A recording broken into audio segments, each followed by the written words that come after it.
What it takes to bring something to market will differ for each idea, but it will always take time and money. It is never as simple as just snapping your fingers and there it is. Success requires realistic and thoughtful consideration. The whole startup process can be successfully managed if you consider the significant time and costs required. For any new venture, the business world simply calls these expenses startup costs. To pay for these startup costs usually requires an initial infusion of money, which is sometimes called capital. It is rare for any bank to make a loan or any professional investor to invest in a new venture without a well thought out plan and some proof that a market exists for the innovator's idea. Typically, most new ideas are self-funded or with money from friends and family. That's why it usually makes sense to use the lean startup model. That means that you'll make prototypes and minimally viable products to lessen your financial risk in case your solution doesn't sell. I mean, why waste money on an idea that doesn't work for people? Pro tip: with any new project or new business, a wise innovator will always make a plan, set a thoughtful budget, and keep track of every penny they spend. It might be easier if we focus on one of our entrepreneurs first, and we can focus on something simple like pizza. You may remember that Billy, with the help of his mentor Karen, found a great location. It's going to require a lot of work and money to get that empty space to something that looks like a restaurant. So he and Karen sit down and make an extensive budget. Billy is astonished at the high cost of everything. Feeling overwhelmed, Karen reassures him that he can do this, and this helps Billy relax a bit. On a spreadsheet and with a calendar, they estimate the expenses and set a series of deadlines to complete different phases of work. They need to gut the space down to the studs. There's a lot of hard work in this for Karen and Billy. Karen is battle tested and she's seen this rodeo before. She breaks the work down into smaller categories. They set a goal to be open in 6 months, and at this early stage, they have to sit down with a contractor. So let's check out some of the costs they anticipate. Planning. They need to hire an architect who will draw up plans for the final layout of the restaurant. Their contractor will work with this architect to plan the construction work step by step. Billy has to make a trip to City Hall to get required licenses and permits. Every day, Billy wakes up on a mission. He feels overwhelmed at times, but he's excited and he's ambitious. He gets frustrated at times with the high cost of things, but unexpected costs are par for the course when starting a new business.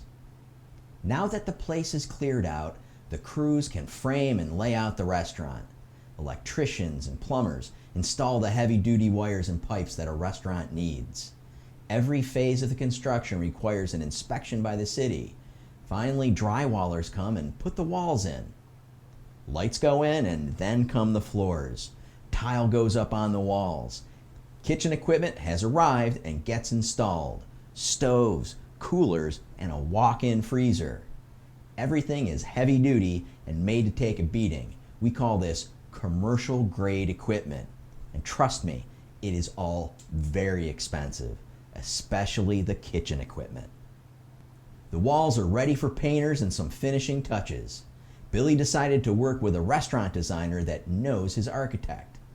He helps find chairs, tables, wall art, and other decor. Money is flying out of Billy's bank account and the well is almost dry. To compensate, he has to go and borrow even more money from his parents. This added pressure provides Billy with some real added motivation.